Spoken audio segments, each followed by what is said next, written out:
مساء الخير، انا المرشده السياحيه ودي قناه هيستوري ستوري. اول مره تشوفنا متنساش تعمل لايك سبسكرايب في القناه، ولو في حاجه انت عايزه نتكلم عنها اكتبها لنا في الكومنتات وان شاء الله هنتكلم عنها في اقرب وقت. والنهارده هنتكلم عن فيلم نادر جدا وهو الغيره. تم عرضه المره الاولى يوم 7 اكتوبر 1946. مده عرضه 95 دقيقه، والفيلم تصنيفه رومانسي درامي. هو من اخراج عبد الفتاح حسن وتأليف بديع خيري. اما عن طاقم العمل فهم بشارة وكيم، برهان صادق، محمود المليجي، كيتي، عقيلة راتب، سامية فهمي. بتدور أحداثه حوالين 2 رياضيين بتوع ملاكمة، يعني عايشين مع بعض في أوضة صغيرة فوق السطوح. كل واحد فيهم بيحب جارتهم. كل واحد افتكر ان هما 2، يعني بمعنى أصح ان كل واحد بيحب بس مش قايله انا بحب مين. انا بحب جارتي. هما الاتنين بيكتشفوا ان هما بيحبوا شخص واحد بس في الاخر. البنت دي كانت بتعجب بواحد بس وهو برهان صادق، لكن محمود المليجي كان بيعجب بيها وهي ما بتعجبش بيه. في يوم من الايام وهو بيلعب البنات اتلفت عليه وبدأت ان هي تصطاده بشباكها وتبين له ان هي مفيش منهم 2، احنا الحلوين الجامدين اللي عمرك ما هتلاقي زينا، علشان يوقعوه. اول ما تلفوا حواليه بدأ ان هو يخسر كل مباراة.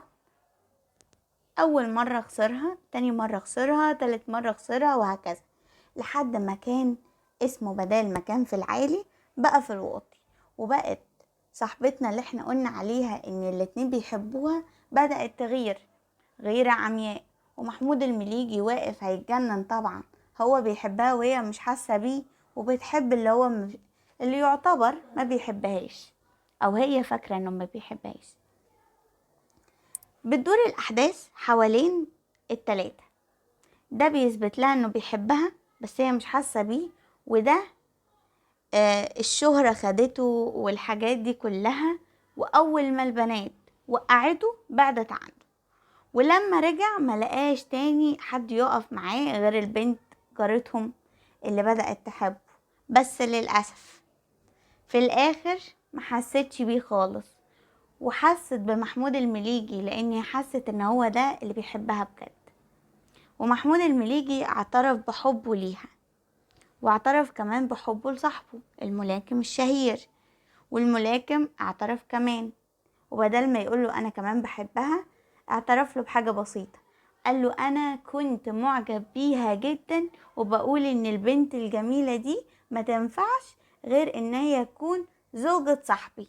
وفي الاخر جوزهم وكان هو الشاهد على العقد. وانتهت القصة بدمار لاعب وحبيب، وهو اللي عمل في نفسه كده الصراحة. انت كانت في واحدة بتحبك وانت بتحبها لازم تخونها؟